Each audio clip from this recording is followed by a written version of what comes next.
power. I'm walking in power. I'm walking miracles. I live a life of favor, for I know who I am. I'm walking in power. I'm walking in miracles. I live a life of favor, for I know who I am. Walking in power. I'm walking in miracles. I live a life of favor, for I know who I am. I'm walking in power. I'm walking in miracles. I live a life of favor, as I know who I am. Hallelujah. Hallelujah. Say hallelujah. Hallelujah. Hallelujah. Hallelujah. Hallelujah. Glory to God. We serve a worthy God. Hallelujah. Hallelujah. Hallelujah.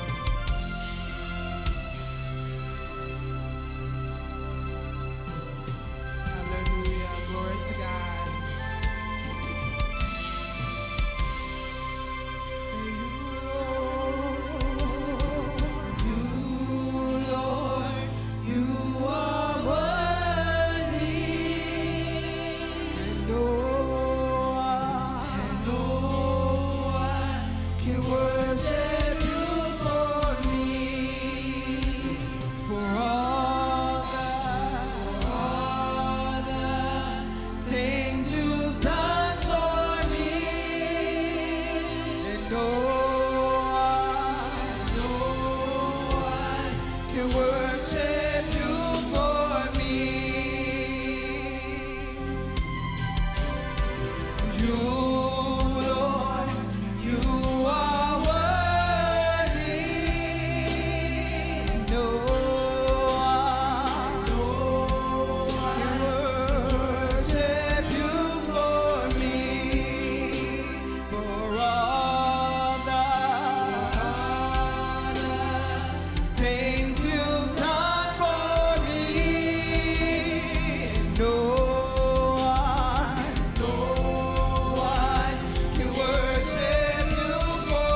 long as I am breathing, I will always worship you. Here's my worship, all of my worship. Receive my worship, all of my worship. Here's my worship, all of my worship. Father, receive my worship, all of my worship. And I will not be silent. I will always worship you.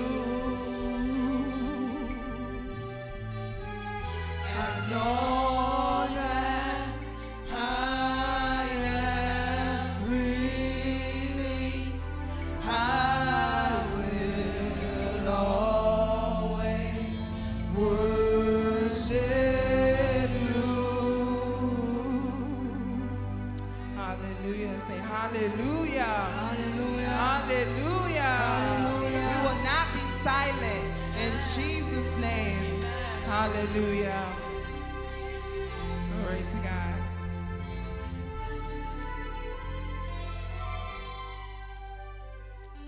Hello, guys. Before I start, let me just set up my laptop. So, just give me 1 second.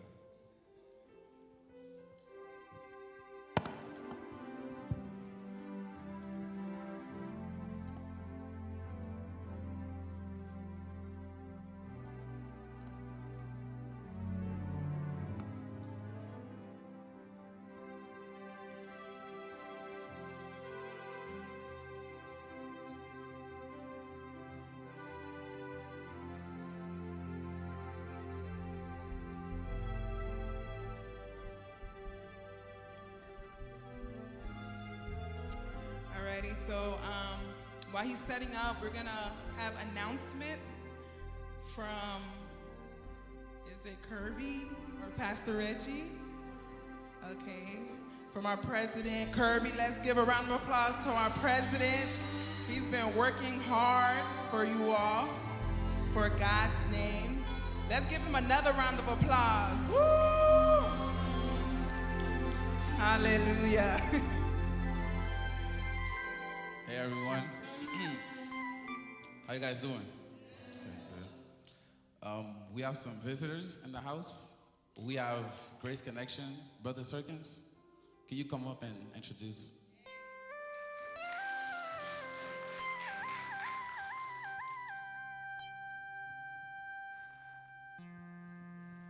Good evening, church.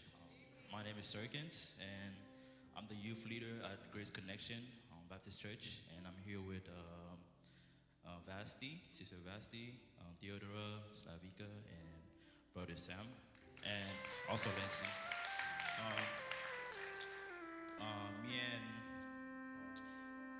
Me and Kirby has been talking for a bit. We've been getting to know each other a little bit more, and he invited me to come here just so we could worship a little bit more. I wish I could have brought more people from the youth, but it's just like a school week, so it's just all I got to bring. So it's nice being here, fellowship with you all. Can everybody from Grace stand up, please, so we can acknowledge you guys?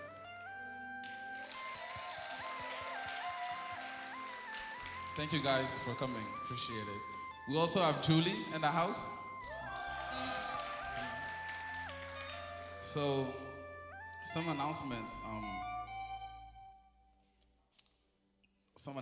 You guys have the calendar, right? So, today, next Tuesday is Freestyle Tuesday, Q&A. May 16th, Taco Tuesday. Yeah.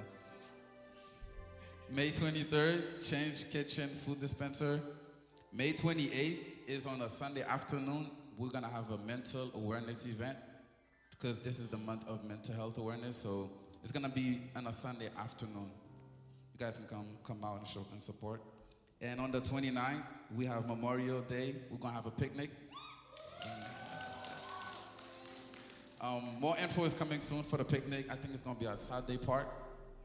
At Saturday Park for me. May 18th, the Pastor Association is having something in Methodist. Yes. May 18th, Haitian Flag Day. That's on a Thursday. You guys know where the church at? Methodist, Saturday. Yeah, it's gonna be in the back. Yeah. And on the 30th, we're gonna have a talent show. Yeah. So, assistant, correct me if I'm missing something. The registration fee is $5. No? Oh, we didn't conclude on that yet? There is a registration fee. You feel me? Because last time we had how many of you guys enjoyed the poetry night last time? But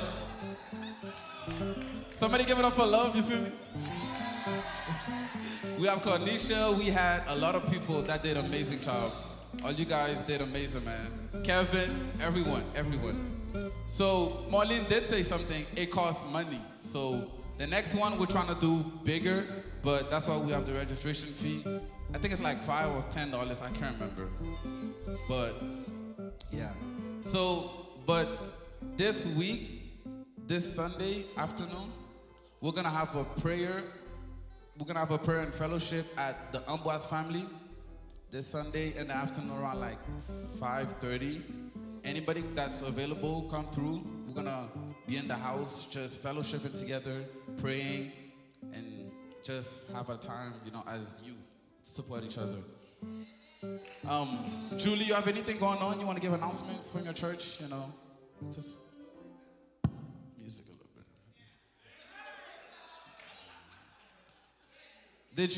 You guys want me to go over it again, or y'all heard me? Okay. So, yeah. This Sunday, we're going to be at the Amboise family to support each other and be a fellowship time, worship, and pray together. 5:30 to like hour and a half or hour. It's not going to be too long.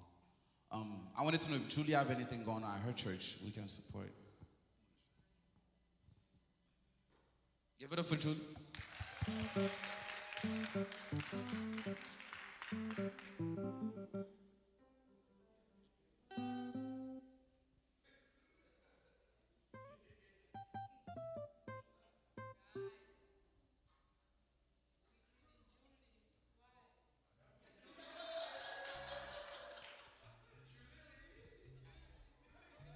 Guys, good? And all the time? All right, so we don't have anything this month because whatever you guys are doing, we're pretty much doing the same thing, like the picnic on the 29th. So, but however, next month, July, we're having a Therapy and God workshop from the 21st to the 22nd. So that's like 2 months from now.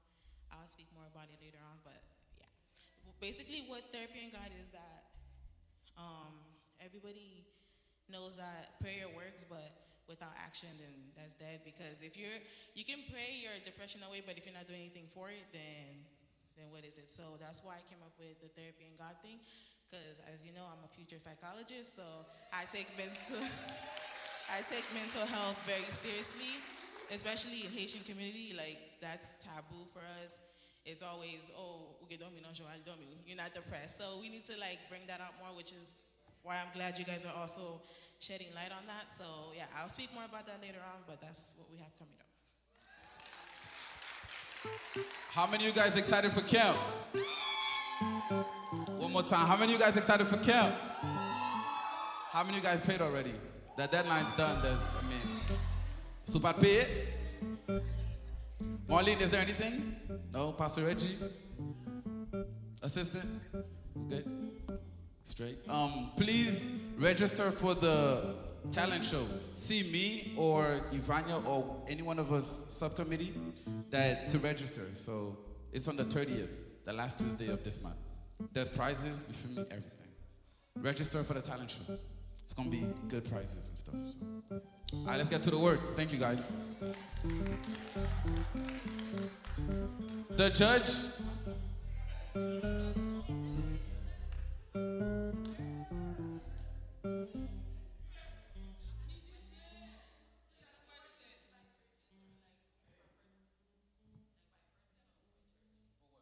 Show.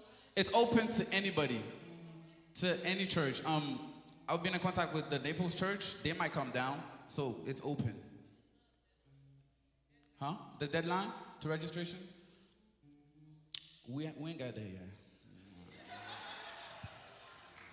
But it's on the 30th. Anything before that, you feel me? Should be straight. All right, Kevin. Hi. What's up? Hi guys. Okay. First of all, my name is Kevin Louis Jean, and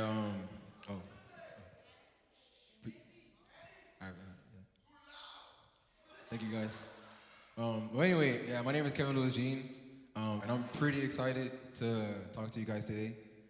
Mostly because usually I'm not sure about you guys, but like whenever you have to prepare something for someone else, not just for yourself, but like for someone else, you tend to like work really hard on it, like harder than usual.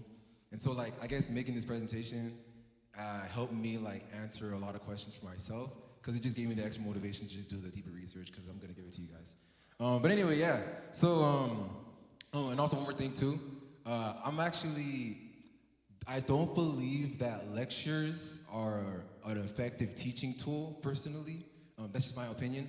I honestly believe that one-on-one conversations, daily one-on-one conversations are way more effective than just a one-time lecture. Because I'm gonna be real honest, even though I'm the one presenting, like most likely you're not gonna remember like 20% of this in 2 weeks from now. And so in order to ensure that you guys like ingest this as much as I can, I try to make it like visual and like I guess more, you know, like salient so that you guys can like absorb the information. With that being said, oh yeah, go ahead. Yeah, I made a PowerPoint presentation. But anyway, with your permission, I'd like to do some psychological experiments on you guys, if that's okay. All right, is that okay? It's cool? All right, cool. So for experiment number 1, I'm going to show you a bunch of colored squares. And all of these colored squares are the same color, but only one of them is different. And so your job is to find out which one of the colors is different. Is that easy? All right, cool. All right, so which one is the color that is different? Right, yeah, pretty clear, yeah, it's pretty obvious, all right. All right, next one. Which one's the color that's different? Who wants to volunteer? Someone? Which one? Gala, you look like you got one. No, you don't. None of them. No, there's one that's different. I'm not. By the way, I'm not playing any mind games with you guys. This is different. You can tell me if you give up. Okay, yeah, no, you got it. None of you got it. It's actually this one. And just to show you that I'm not playing any mind games, do you guys see a split down the line? So those two colors are different. So I'm not playing any mind games with you guys. So why the heck did I show you that? So in Africa, there's a tribe called the Nimba people. And believe it or not, the two colors that I showed you right here, they have different words for those different two colors. And so because they have different words for those two different colors, when psychologists went to the Nimba tribe and tested them, they were actually able to find those two green colors way quicker than Americans. And that's because they have different words for it. Now, also, just like how you were able to find the blue square a lot more quicker, they were not able to find the blue square. And the reason why they're not able to find it was kind of like how you guys are confused about the green square. They were also confused about the blue square. The reason why is because in their language, the green, by the way, and the blue are the same color for them. And so for them, they use the same word for those two different colors. And so because of that, it takes them a longer time to figure out the difference between the two colors. And so why do I say that? I say that because even without you even knowing, language changes the way how you see the world. And so it affects the things that you can see that are different. And so in a way, language acts like your glasses. And so because I have American glasses, I'm able to find the blue color a lot quicker than the people in the Nimba tribe. But because I'm not a Nimba person, I don't have the Nimba glasses on, Therefore, I can't see the green as well as the Nimba people do. So language acts as a pair of glasses, and it affects how you see the world. And mind you, we have the same brain, same neurons and everything like that. The only difference is we speak a different language. So, experiment number 2. By the way, there are 3 experiments, so this is like the second one. And again, I'm not playing any tricks on you or anything, so how many corners are in this square? 4, right? There are actually 8 corners. And I'm not playing games though, because look, I promise you, there are 4 outer corners, right? And there are 4 inner corners, right? Now, why is it that you guys said with so much confidence 4? Okay, cool. Now, believe it or not, I'm sure you said that you spoke Spanish, so I can't pronounce this, but tell me if I'm right. If I ask this question in Spanish, I believe it's ¿cuántos esquinas hay? All right. So, anyway, esquinas, that means outer corner. So if I ask this question in Spanish, the answer would be 4, right? Because, there are 4 outer corners. But also in Spanish, there is also ¿cuántos rincón hay? And rincón means inner, so there are inner corners. So in Spanish, there is no word for corner. There's only a word for outer corner, and there's only a word for inner corner. And so when you pretty much ask them, if you ask them corner, they might understand English, but they're gonna ask you which corner. But if you ask an English person, they're gonna be like, oh yeah, 4 outer corners. Even though you're not aware of it, the language that you use is affecting how you're looking at the image. Even like it literally made you miss information of the inner corners.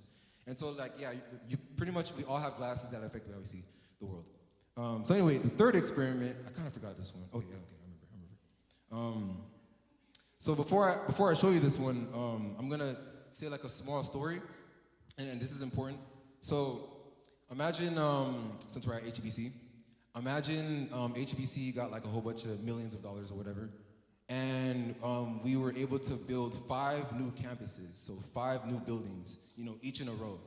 And for the first 3 buildings, we want them to be kind of like slim, and then for the last 2 buildings, we want them to be like a T-shape, for it to be 2 churches. And let's say I give this to a construction worker, right? He goes home and he builds the design, and then he hands me the paper bag, and I see this. What do you guys see?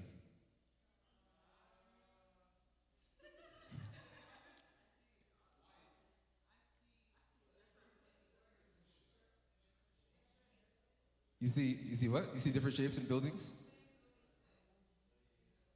So like, okay, who sees buildings?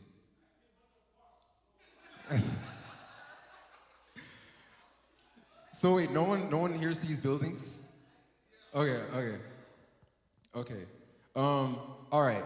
So I'm gonna go back. So now I'm gonna tell you a different story. So the different story is, imagine imagine we wanted to make an ad campaign for HEBC or whatever, and an advertisement campaign, and we wanted to put on billboards, like just one huge statement, an anthem statement for everyone to recognize that it's HEBC or something. And we chose only one word to represent us. Now what do you see?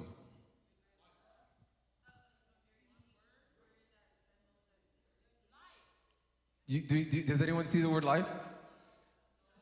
No, you don't see the word life? You see it? Do you see the word life? So if you trace, look at the spaces. Look at the spaces in between. Yeah, you see like the L and the I. It's all capitalized. Yeah. Okay. It was there the entire time. It was there the entire time. Yeah. Yeah.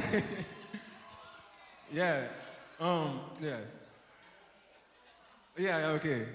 So in this experiment, and by the way, some of you kind of know. I think Jason said life immediately, but some of you already kind of noticed that it said life in the beginning. And what I wanted to show you was that not only can language affect the way how you see the world, but stories can too. And so the story that I gave you made you not be able to see the word life on there. And so it kind of blinded you to information that's there. Mind you, I'm showing you the same pixels. The only difference is just the story that I gave you. And therefore it made you see different features. And so I say all this to say that whenever we read the Bible, we always have glasses on. I'm pretty sure before these experiments, you probably thought, oh yeah, okay, I see the world objectively. I can see the world just like how anyone else sees the world. But that's not true. The truth is that your language affects the way you see the world. the stories that you've been immersed in since you were a child in American culture or sometimes in Haitian culture changes the way how you see the world. And so in order for you to be not susceptible to the illusions that I just gave you, you have to be able to learn how to switch different glasses. And it's kind of hard because, especially when you grow up in a certain way of looking at something, you want to stick to it because that's, your identity. But in order for you to find more information about the world, you have to be willing to switch the glasses that you have on. Got it? So that's not my message, by the way. That's not my message. Thank you, I appreciate it.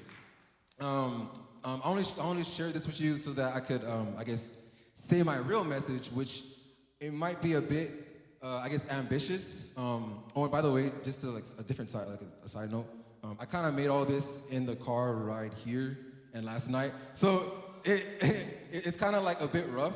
So I might have to reference a little bit of my notes because I don't have everything memorized or something. But so yeah, the thing that I want to talk about today, the title of my lecture or whatever, is a case against goals. Now, what do I mean by that? So ever since we're all American, right? We're all in American culture. Even though you came here young and everything like that, you're adopted to the culture. You watch the movies, you listen to the music, and one of the things that you always see, especially in movies, is that the main character always has some sort of goal, right? And there's always this one thing that, oh, I gotta do this ever since I was young. I gotta go get this thing. And then you follow this person's story to go do that thing and everything like that. And they get through trials and tribulations, a whole bunch of villains try to get in their way. And then eventually, all the way at the end, they almost fail. And then, right at the last second, boom, they get the goal or something right there, right? Pretty much all stories are like that. Let's be real. That's pretty much it. And so we already have a positive view of goals without even realizing it. So we always, when we look at goals, life goals, or this is what I'm gonna do, this is my 10-year goal, my future plan or whatever, everything like that. We already have a biased, positive view of goals. And so what I wanna do is I wanna give you kind of the negative side of it, because I don't think it gets talked about a lot. And in order for me to show you the negative side, I'm gonna, give you three different ways of, three different things that are the negative sides of having goals. So one of the things that it does to you is it gives you tunnel vision. Now tunnel vision is pretty much when the only thing you see is the thing that's right in front of you, and then you just ignore everything else. So it's literally like tunnel vision. And of course the thing that you're focusing on is the goal, and so everything around you, you cannot see it. And I believe, I think Julie, was it? I think you said you study psychology, right? So I think in this next video, you might recognize it, but just for the sake of everyone here, don't say anything. All right, cool. All right. So just to show you an example of tunnel vision, I have this video here. Hopefully it works. I don't think it's gonna work. Dang it. Oh crap, there's no internet. Yo, it's not gonna work. Oh crap. All right. That's fine. I came up with a backward example. That's good. All right, cool. But anyway, in this, actually no, I'm not gonna spoil it. Forget it. Let me just jump to the second example. So, here you see a triangle of pennies, right? Now I have one task for you. The one task that you have is I want you to make this triangle point downwards, but you only can use 3 pennies to do that. I'm gonna give you 60 seconds.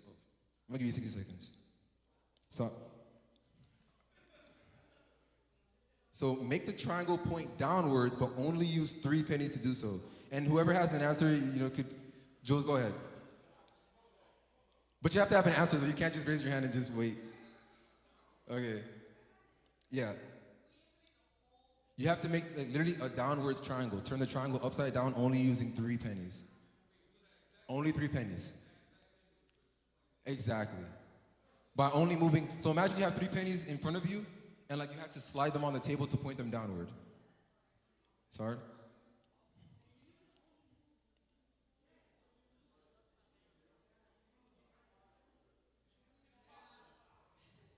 By the way, it's not impossible. This is not a trick, by the way. This is not a trick. Yeah.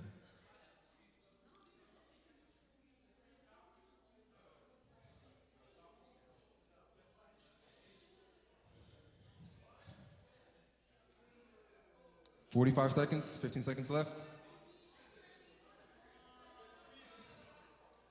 Yeah, go ahead, yeah. You have an answer? You got it. Yeah, that's the one. That's it. She got it. Yeah. So, just to show her solution, what you do is you take these 3 pennies right here, and you do this, and then boom. Yeah, okay. So, yeah. Oh, you got it? Oh, I didn't even hear you. I'm sorry.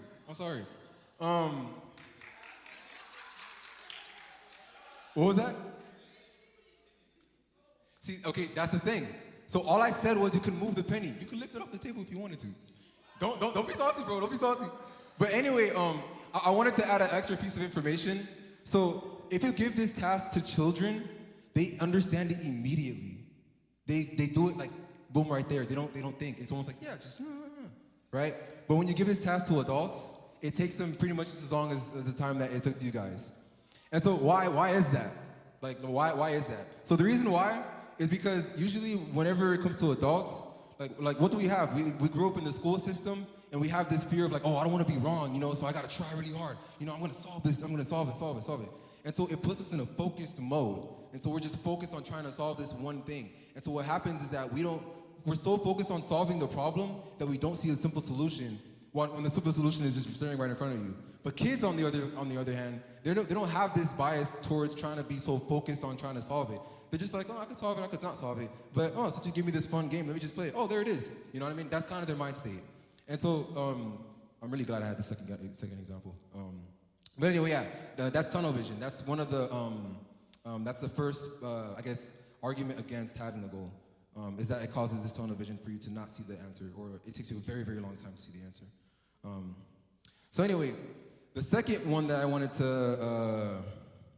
the second argument for not having, for against having goals is that goals can get you stuck. And by getting stuck, I mean getting stuck in life, getting stuck just doing one thing over and over again. And in order to, I guess, explain this story, I'm actually going to give you a real story of a real person. You probably might know them. And in order to do this, I kind of have to look at my notes a little bit because I don't remember the notes. One second. But okay, so the person that I'm going to be talking about is, does anyone know who this is? This is Muhammad Ali. So he's like one of the most famous boxers, in history pretty much. And so Muhammad Ali was actually not his original name. His original name was Cassius Clay. And he was known in the boxing world at that time to be a very fast boxer. And so you literally cannot see him because most boxers were huge and bulky, and this guy was kind of small and he was very light on his feet. And so he would win his fights by just being really faster than you, and then boom, you're just on the floor and you don't even know what happened. And so he was the heavyweight champion for a very, very long time. And so eventually he converts to Islam, and I guess in Islam they changed their name. He changes his name to Muhammad Ali, so there it is. And during that time when he was a boxer, there was something called the Vietnam War that was happening. And because of his, I guess, Islamic beliefs, he didn't want to join the war. And because of that, the USA had to strip him of his heavyweight champion title, and also they took his license to box. And of course, this is devastating because when you're a boxer and you're at the top of your game, and they do something drastic like that to you, it's like, oh, my identity is gone. And so, literally for 5 years, since that's how long the war lasted, he had to wait until the war was over in order for him to box again.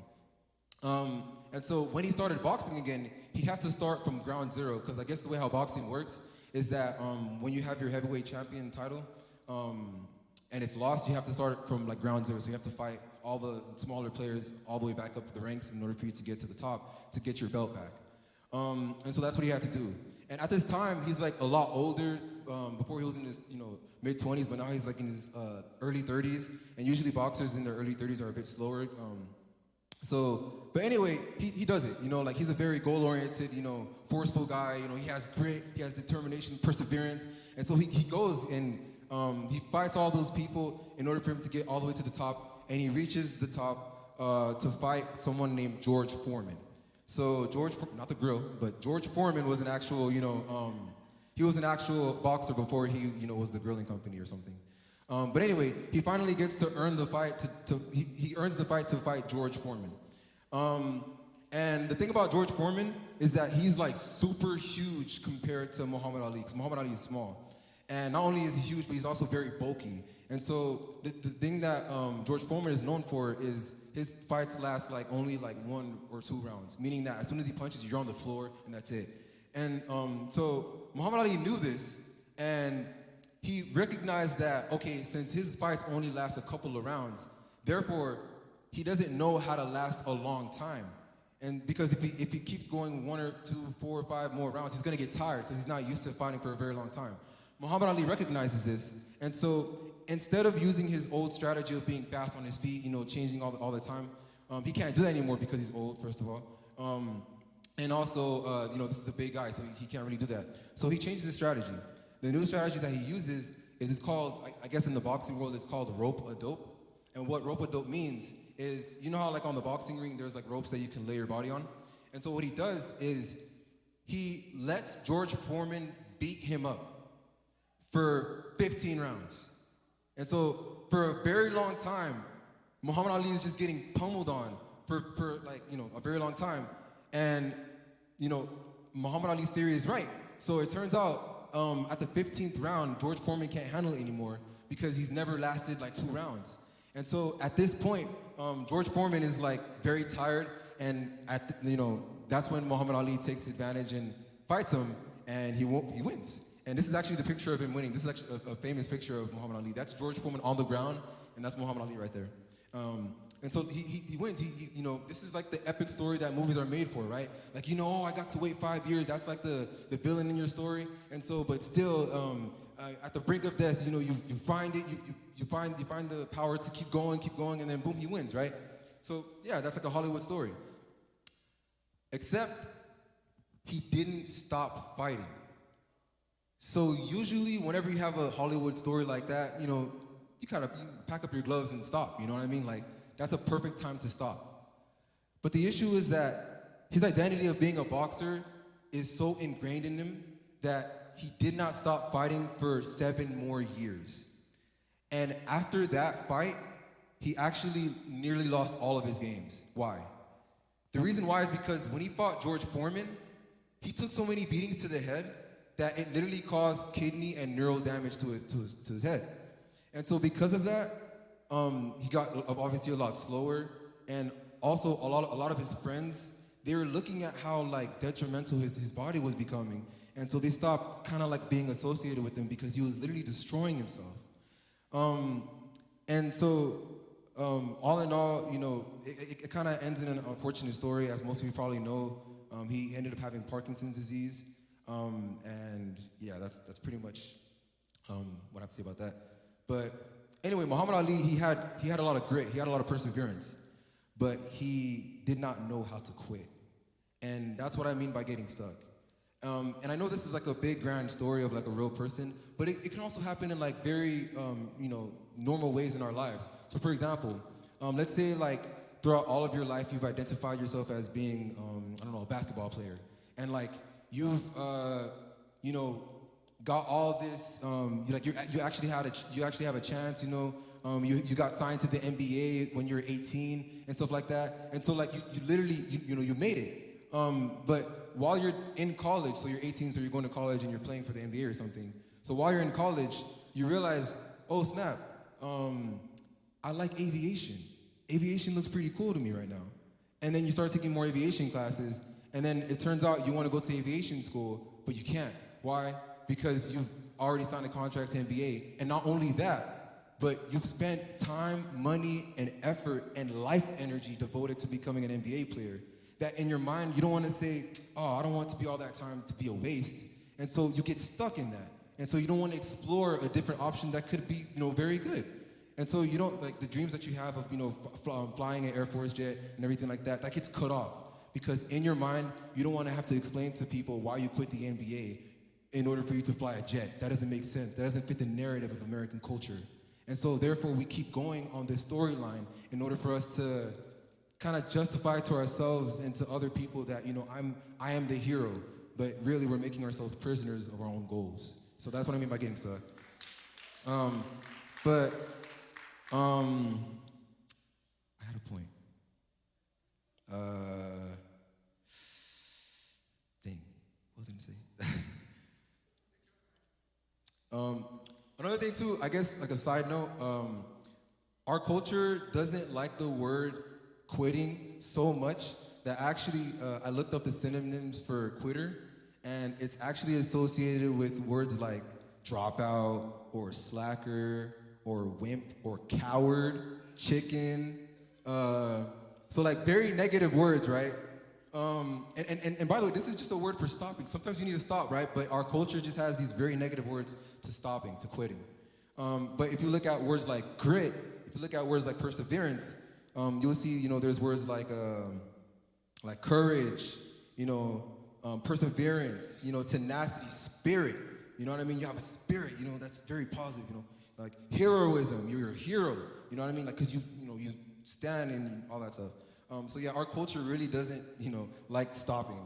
And so in a way that kind of subconsciously stops us from stopping, ironically. So anyway, last thing that I want to mention. So this is not just really bad for our personal lives. This can also be very bad for society. And so I mentioned before the Vietnam War. So this is a picture of a Vietnam War. Small history lesson. I'm not gonna linger on this too much because I don't like history either. So in the okay, before I explain this, imagine, just do a thought experiment with me real quick. Imagine like you have a son, and then you send that son to war, and then that son dies. When that son dies, you look at your government and say, what was it for? His death had to be worth something, right? I need a story. I need something to tell myself, to tell me that his life was not a waste. And if you can't say anything,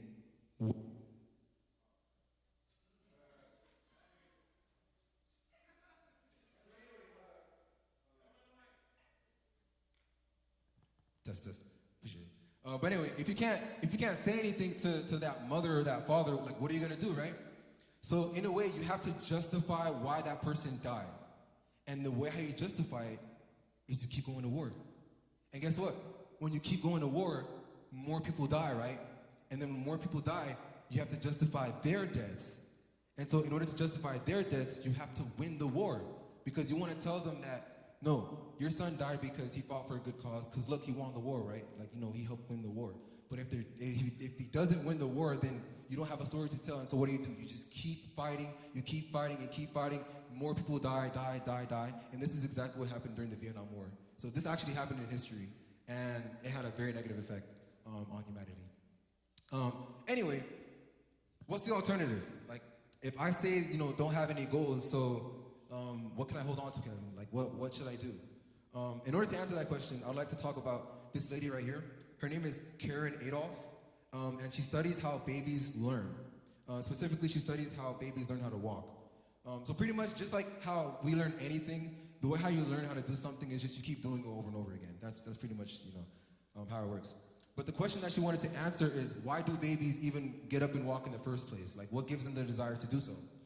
And so what you might think is, babies get up and walk in order to walk to a specific destination. So maybe they see a toy across the room, or they see their mom and stuff, and so they want to walk to their mom or like a dog or something, and that's the reason why they do it, right? Okay, so to test this, what Karen did was she put an eye tracker on the babies, and she put them in a sort of playroom in order to see, and in the playroom there's like a whole bunch of toys, and like, the parents are there, and she wants to see whether this is true, like whether babies walk in order for them to go to a specific destination, right?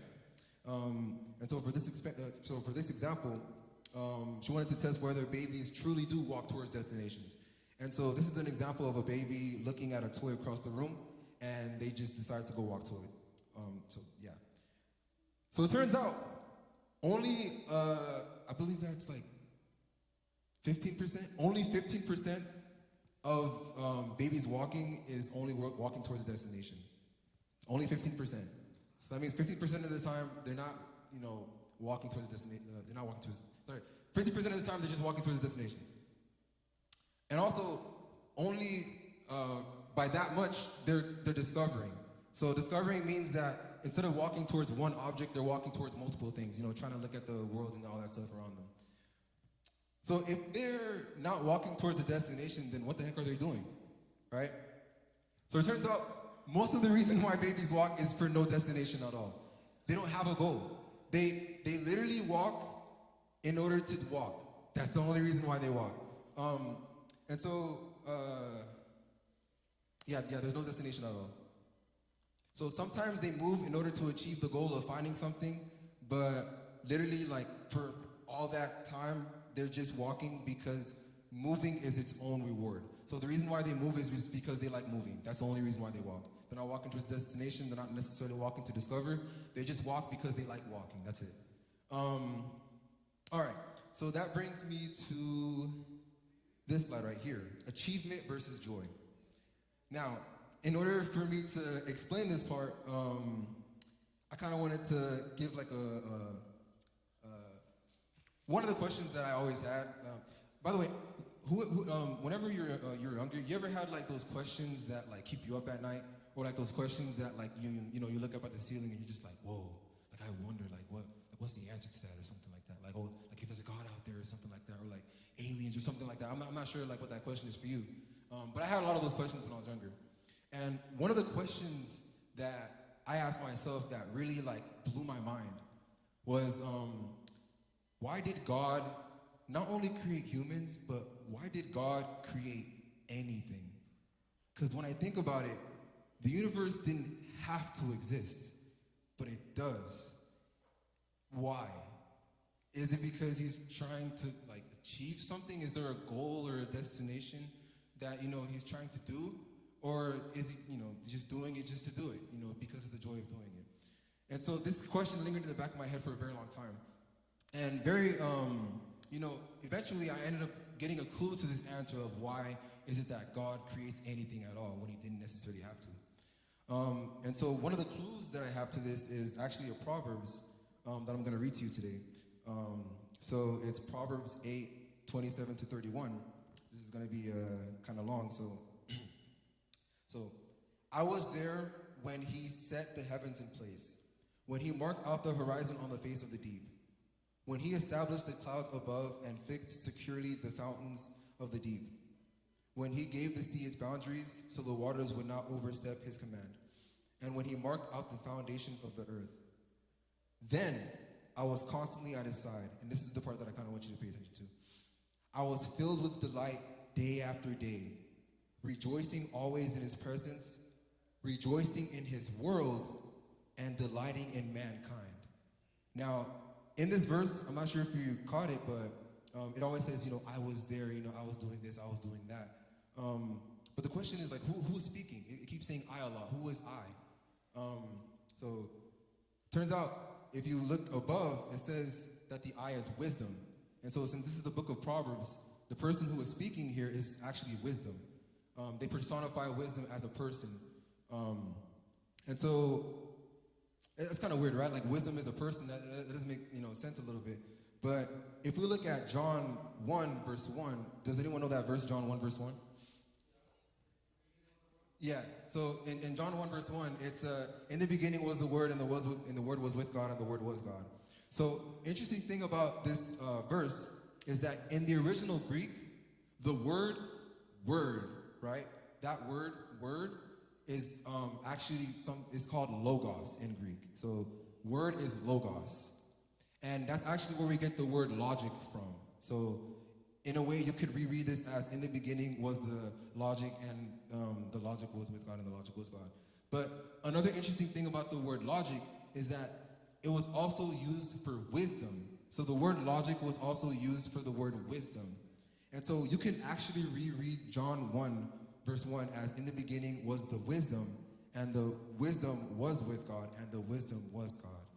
And if you remember from like the Proverbs, it was talking about, I was there since he, created the earth and everything like that. So it was wisdom that was there. But one interesting thing about the book of John is that if you skip down all the way to verse 14, it says, the Word became flesh and made his dwelling among us. And so the wisdom became flesh and made his dwelling among us. So when we read Proverbs 8 again, especially like in the last part where it says, I was filled with delight day after day, rejoicing in his presence, rejoicing in his world, and delighting in mankind. That's wisdom speaking. And wisdom became flesh. And who do we know became flesh in John? It was Jesus. And so if you look at Proverbs 8 and you look at who's wisdom, It's Jesus that was there at the beginning that was, saying all those things. But anyway, I don't know about you, but whenever I read the Bible, sometimes I look at the footnotes. Who looks at footnotes? Right. Sometimes you can find some really interesting treats in there. And so I got really lucky and I found one. So one of the footnotes for verse 30, it says, so let me just reread it. So it says, I was filled, hold on. So yeah, I was constantly at his side. I was filled with delight day after day, right? That word constantly, I was constantly at his side. You could actually swap that word for little child.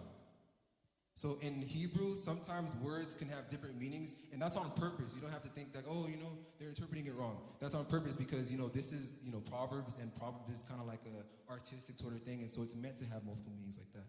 And so, in a way, you can reread this as, I was a little child at his side. I was filled with delight day after day, rejoicing in his presence, rejoicing in his world, and delighting in mankind. Doesn't that give you an image of like a child who's just like, in a way like bubbly, with like a bright smile on his face, just having fun, just exploring the world, just taking everything in with joy, and just exploring whatever thing that is in front of them. And so I find that this interpretation is kind of interesting because when you look at Matthew 18, and I think this kind of takes my point all the way home. So in Matthew 18, let me just read it. So it says, at this time, the disciples came to Jesus and asked, who then is the greatest in the kingdom of heaven? So who's the greatest? They have that, achievement mindset. I want to be the greatest. No, I'm over you. No, I'm over you. I dominate you. I want to be the greatest, right? And so, what did Jesus say? What did Jesus say? So, this is what it says in the verse. So, verse 2. He called a little child to him and placed the child among them. And he said, truly I tell you, unless you change and become like little children, you will never enter the kingdom of heaven. So, children have no destination in mind. They move for the joy of moving. My claim is, God has no destination in mind. He creates for the joy of simply creating. And when you look at Genesis, whenever it says, it's, the first day he made the fruits, he made the trees, the animals, whatever, what does he say at the end? He looked at all that he's made and he said it was good. At the very end, on the sixth day, I believe, he looked at everything that he's made and he said, it's very good. So I think that's a mindset of joy. I think it's not a mindset of trying to achieve something, trying to have some sort of goal. It's the mindset of joy. And yeah, I have extra notes here, but I think I might slowly end it here. But anyway, before I end it, I had some, I guess, quotes or something. So one of the quotes I had is, I heard it from somewhere. It says, if you're always preparing to be happy, by definition, you will never be happy. I'm gonna let you sound that one. I'm not gonna explain that one. And so yeah, I just want to conclude this by saying, move away from the achievement mindset, the domination mindset, because as we see in the cases of up here, and by the way, when you get out these doors, like I said in the beginning, you're gonna snap back to reality, because you're gonna open Instagram, you're gonna see this strong dude, or this girl that's way prettier than you, and you're gonna be like, oh man, all my followers to be up, you're gonna snap right back to the achievement mindset. And so what I hope right now to show you, I hope I made it visual and compelling enough to maybe like plant a seed to make you explore this even more. And if you want, after church, I could give you some materials to explore. But anyway, before I leave, I just wanted to say, move away from achievement and move towards the joy of just being. Thank you.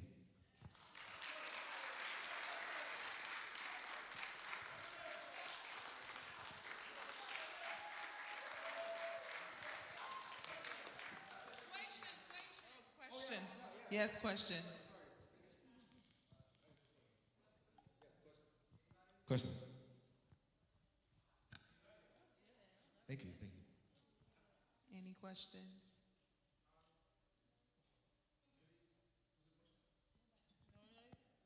I'm gonna give you a question. Man, I'm getting mad, bro. Okay, I'm gonna pretend I'm in the audience. So, what about Jesus? Jesus said this whole thing about, having a mission of saving, souls and everything like that. What about that, Kevin? That looks kind of like goal-oriented, right? Like, what about that kind of contradicts everything he's saying, bro. All right, I'm gonna go with you. All right, cool. All right, so just to go with you, I'm gonna do it in terms of an analogy, right? So just imagine like you're, I don't know, on the bike, and then like something, you hit the side of a rail or something, and then boom, you get a huge gash on the side of your leg, and then you're just bleeding, like just straight up bleeding, right? You stop riding the bike, and what do? You immediately take care of that wound, right? Just, like that's like narrow focus goal, like boom, that's it. I gotta fix this because this is a problem. Then what? You get it fixed, and what happens next? You go back to regular life, right? That's pretty much the point.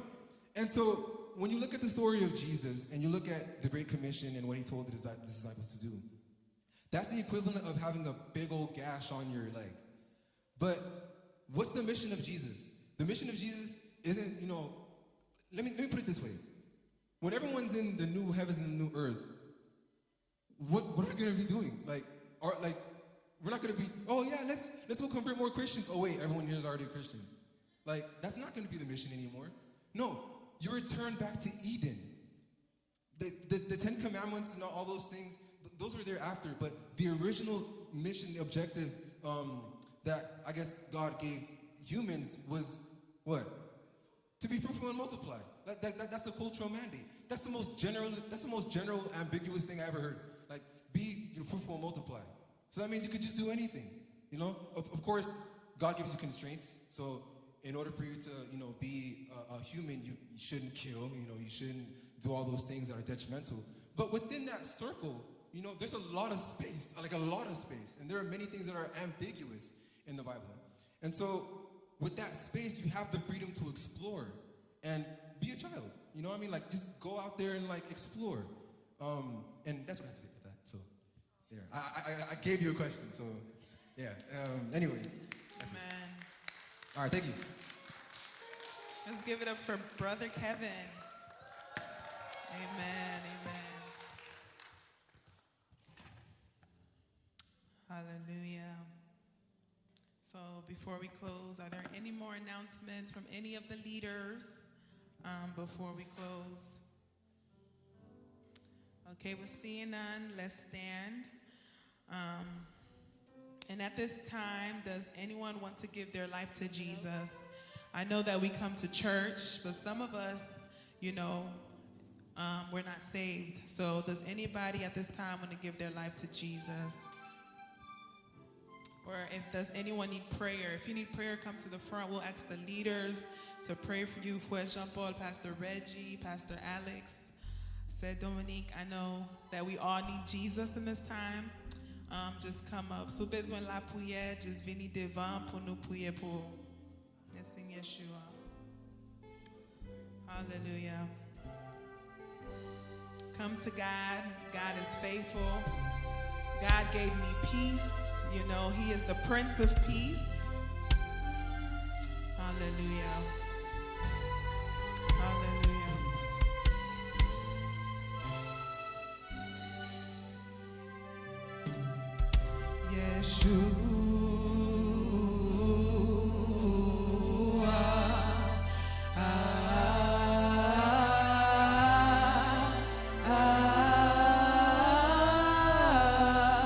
Sing his name, Yeshua.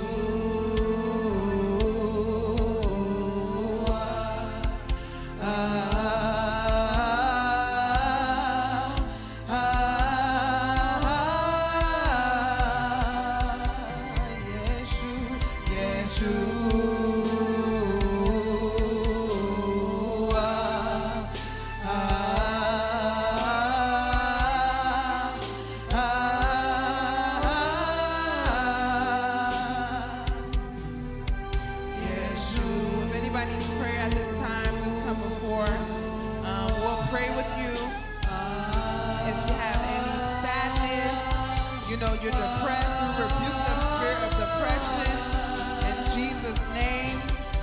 Hallelujah. Ooh,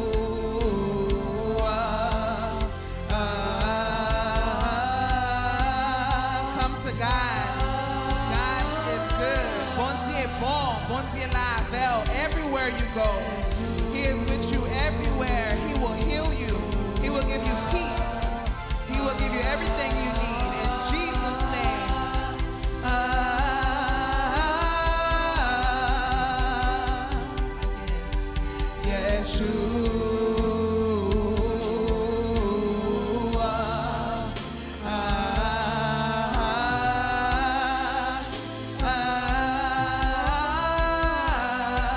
Sing his name, Yeshua. Just give it to God. God is faithful. He's here to wipe every tear. In Jesus' name, God is good. Hallelujah. Come before and come get prayer from God. God is the Prince of Peace. He is the King of Kings. He is the Lord of Lords. He will never stop working on us.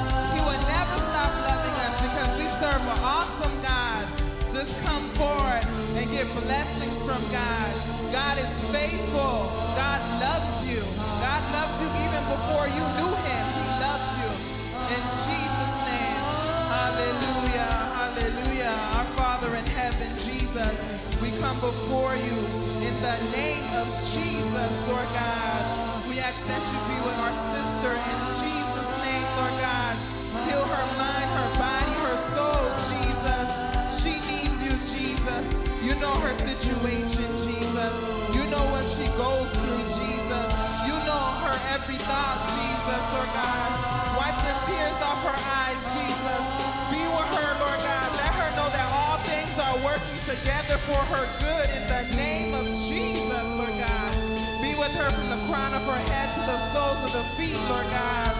Heal this young lady, Jesus. Let her know that you are with her everywhere she goes, Jesus. Let her know that you are with her, Jesus. Be with her family. Be with her friends, Lord God. Be with her relationships, Jesus. Be with everything she touched, Lord God. Let her know that it's okay, Jesus. Let her know that you are with her, Jesus. Oh God, you're faithful. You're worthy. You deserve all the glory and all the praise, Lord. Hallelujah, Jesus. You are faithful. You are worthy, Jesus. You know what keeps us up at night, Jesus. You know what makes us cry, Jesus. You know what affects us, Jesus. We rebuke the spirit of depression in Jesus' name. We rebuke the spirit of confusion in the name of Jesus, Lord God. Hallelujah, Jesus. The youth is crying out to you in Jesus' name. Hallelujah. Be with her, Jesus. Heal her, Jesus. Be with her everywhere she goes. In the name of Jesus. Hallelujah, Jesus. You are faithful. You are worthy.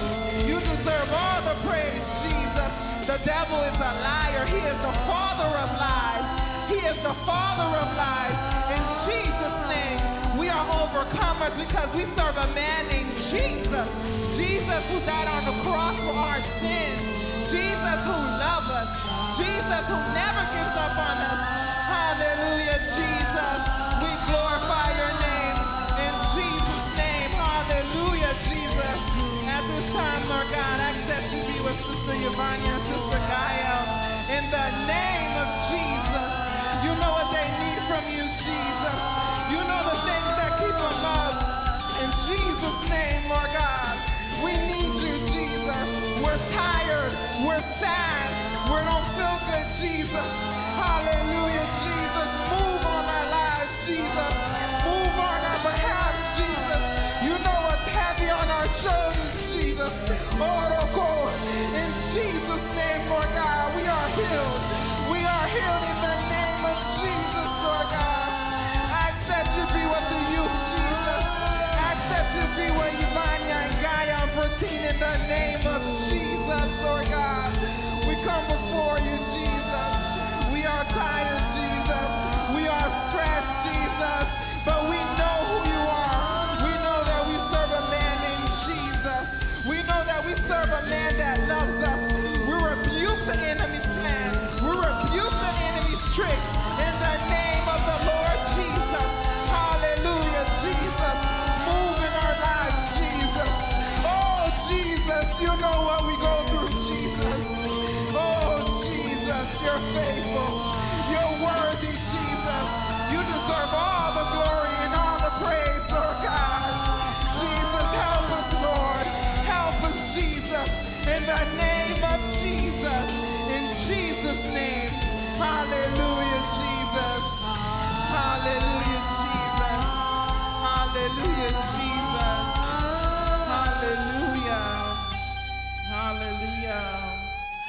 is faithful. God has touched somebody's life tonight.